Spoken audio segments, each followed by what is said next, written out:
petit atelier plantation, mais plantation non pas pour les plantes à racines nues, on va le faire pour tout ce qui est en pot. Donc vous avez des plantes qui ont été cultivées en pot, des arbres surtout. Ici on a un laurier rose, on a des lauriers roses, ils ont été cultivés en pot.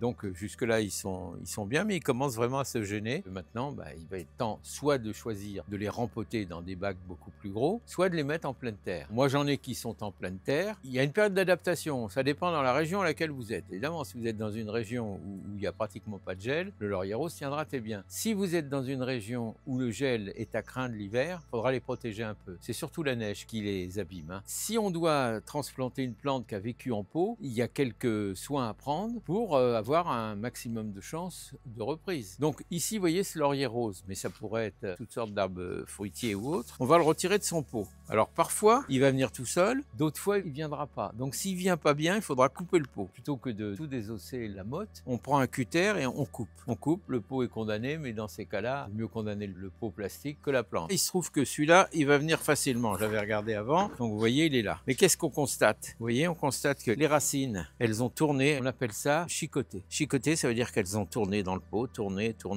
Maintenant, à force de tourner, il n'y a plus du tout assez de place, assez d'éléments nutritifs pour qu'elles se développent. On a donc décidé de les planter en pleine terre. Comme je vous l'ai dit, dans un endroit qui sera approprié plein soleil. J'ai déjà des lauriers roses en pleine terre qui sont bien acclimatés, donc je vais les mettre dans le même secteur. Puisque ça réussit au premier, eh bien, ça doit réussir au second aussi. Mais il va falloir prendre quelques précautions. Parce que les racines, comme je vous le disais, ont chicoté, il va falloir détruire les chicots. Donc on prend un canif et on y va, vous voyez, on se clarifie comme ça. Alors on dit, ah oui, mais c'est indispensable. Sinon ça va continuer à chicoter dans le trou et c'est pas du tout ce qu'on veut faire, vous voyez. Hop. On continue. Alors, j'ai préparé un trou. On va y aller parce qu'on va le planter après. Vous verrez que le trou qu'on a préparé, il est normalement le double de cette motte, hein. C'est ce qu'il faut compter. Donc on est au double de la motte. On a bien tout clarifié là. Il va falloir voir en dessous aussi si c'est nécessaire de le faire aussi. Parce qu'il va falloir que les racines prennent une autre orientation que celle qu'elles ont prise là. À tourner comme un poisson rouge dans son bocal. C'est pas l'objectif, hein. Donc là on est là. On va décaloter un peu la surface du dessus. Bon, ça fait un peu de terre, mais on va ramasser tout ça après, vous inquiétez pas. C'est pas bien grave, pour que ça s'adapte bien à notre trou. Alors donc si c'est des fruitiers, c'est pareil, hein, il faudra... Bon, parce que sinon, vous allez compromettre les chances de reprise, hein.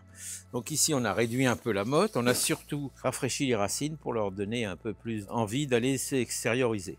Donc ici, on a un NPK, hein, sachant que le N c'est l'azote, le P c'est l'acide phosphorique et le K c'est la potasse. C'est plutôt un engrais qui est destiné aux agrumes, mais ça convient bien aussi pour les lauriers roses. Donc, la formulation de celui-là c'est 5, 4, 12, ou quelque chose d'approchant, hein. C'est ce qu'on va mettre au fond du trou et après on n'aura pas grand chose à y faire de tout l'hiver. Voilà, alors donc j'ai préparé un trou. Alors vous voyez, il y a quand même quelques racines des végétaux qui sont autour, donc il faut les couper d'un coup de bêche comme ça. Hop, elles sont pas très grosses donc ça vient facilement, mais il faut quand même le faire. Avant d'y introduire notre laurier rose, un petit peu d'engrais au fond du trou.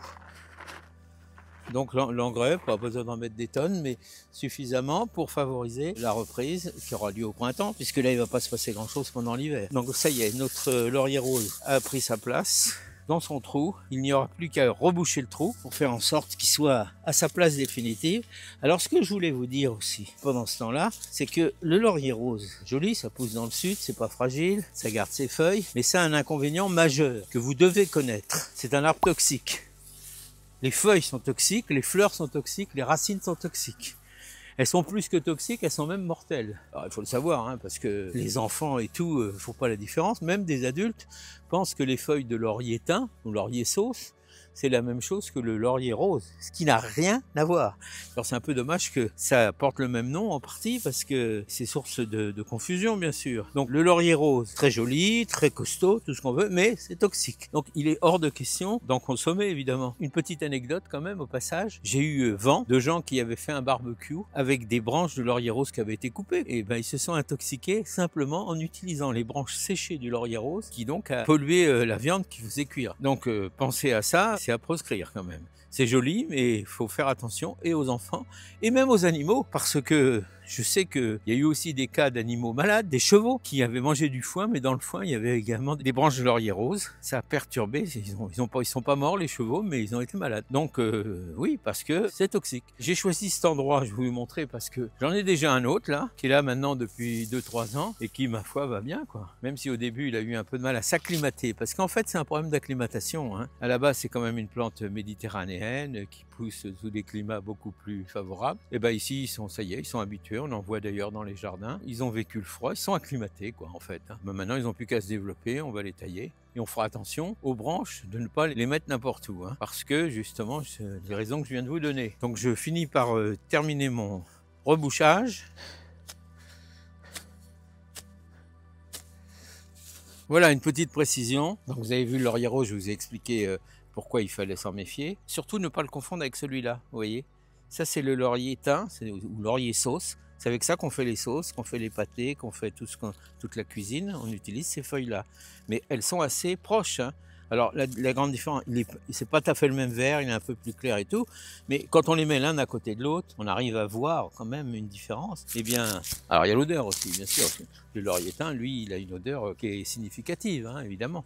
Mais le laurier rose, alors ne le confondez pas, s'il vous plaît, parce que ça peut être dangereux. Un petit atelier laurier rose facile, une éprouvette, un verre, on va dire. L'idéal, c'est avec un bouchon. Si on a un bouchon, on va pouvoir le faire à l'étouffer. À l'étouffer, c'est-à-dire sans air. On va mettre dedans un peu de charbon de bois. Ça, c'est pour éviter que l'eau ne croupisse trop vite. On va prélever des rameaux de laurier rose, là, ici. On va en couper là, clac. Pareil, on diminue un peu le volume des feuilles. Ce sont des racines aquatiques. Vous verrez, on les verra très bien. Le plus délicat, ce sera de faire en sorte que notre bouture de laurier rose, avec ses racines aquatiques, s'adapte au milieu terrestre. Et là, on peut avoir du déchet. C'est pour ça que je pense qu'il faut en faire plusieurs. Voilà, ici, là, un petit coup de réduction du feuillage, tout dans l'eau, et on remet notre bouchon par-dessus. Et puis qu'à observer l'apparition des racines qui devrait se produire dans une vingtaine de jours normalement. Ça, c'est juste pour vous montrer que la série précédente, on l'avait fait comme ça. On les a mis après en pot. Et après, il y a eu forcément un peu de déchets, comme je vous le disais, parce que c'est une opération délicate. Mais maintenant, vous voyez, il y a quand même suffisamment de racines pour pouvoir les rempoter, parce que ça y est, celles-ci, elles sont bien adaptées au milieu terrestre. Donc, à vous d'en faire autant, hein, bien sûr. Faites mieux, bien sûr, ça j'en suis sûr, vous pourrez. Alors, vous savez qu'on a fait une série de boutures de différents végétaux. On a du photinia, de l'hortensia,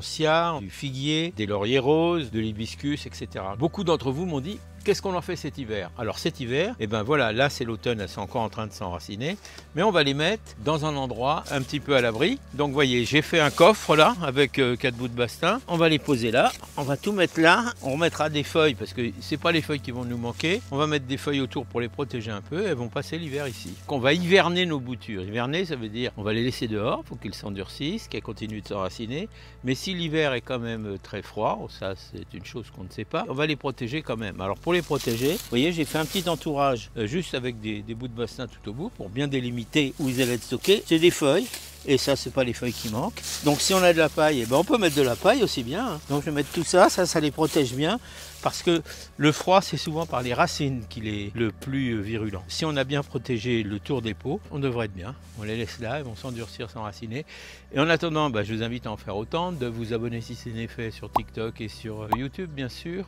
Et puis je vous dis à très bientôt, mes amis.